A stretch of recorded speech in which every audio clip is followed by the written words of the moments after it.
ആലത്തൂർ പഞ്ചായത്തിൽ സൗജന്യമായി ആയുഷ് വയോജന മെഡിക്കൽ ക്യാമ്പ് നടത്തി. നാഷണൽ ആയുഷ് മിഷൻ കേരളം, ഭാരതീയ ചികിത്സാ വകുപ്പ്, ആലത്തൂർ ഗവൺമെന്റ് ആയുർവേദ ഡിസ്പെൻസറി എന്നിവയുടെ സഹകരണത്തോടെയാണ് ആയുഷ് വയോജന മെഡിക്കൽ ക്യാമ്പ് നടത്തിയത്. പഞ്ചായത്ത് ഓഫീസിന് സമീപത്തെ സ്വകാര്യ ഓഡിറ്റോറിയത്തിലാണ് ക്യാമ്പ് നടത്തിയത്. ആലത്തൂർ പഞ്ചായത്ത് പ്രസിഡന്റ് എ ഷൈനി ഉദ്ഘാടനം ചെയ്തു.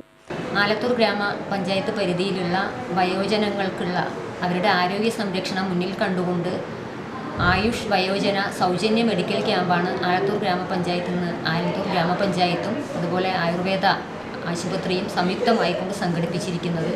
വയോജനങ്ങളായിട്ടുള്ള ആളുകളുടെ ആരോഗ്യം സംരക്ഷിക്കുക എന്നുള്ളതിൻ്റെ ഉദ്ദേശത്തിലാണ് ഇത്തരം നിരവധിയായിട്ടുള്ള പദ്ധതികളെല്ലാം തന്നെ ഏറ്റെടുത്ത് അവർക്ക് മരുന്നും അതുപോലെ തന്നെ ചികിത്സയും നൽകുകയും അതിനോടൊപ്പം തന്നെ യോഗയുമായി ബന്ധപ്പെട്ടുകൊണ്ടുള്ള ഒരു ബോധവൽക്കരണ ക്ലാസ് കൂടെയാണ് നമ്മൾ ഈ ക്യാമ്പിലൂടെ അവർക്ക് നൽകുന്നത്. പഞ്ചായത്ത് വൈസ് പ്രസിഡന്റ് ചന്ദ്രൻ പരുവയ്ക്കൽ അധ്യക്ഷനായി. എൻ കുമാരി, എസ് ഫസീല, ബൈജു, ഫാറൂഖ് എന്നിവർ പ്രസംഗിച്ചു. ഡോക്ടർ കെ ബി ഷിജിൻ പരിശോധനയ്ക്ക് നേതൃത്വം നൽകി. 60 വയസ്സിന് മുകളിൽ പ്രായമുള്ളവർക്ക് വൈദ്യപരിശോധന, രക്തപരിശോധന, മരുന്നുകൾ എന്നിവ സൗജന്യമായി നടത്തി. യോഗ പരിശീലന ക്ലാസ്, ആരോഗ്യ ബോധവൽക്കരണ ക്ലാസ് എന്നിവയുമുണ്ടായിരുന്നു. UTV news, Palakkad.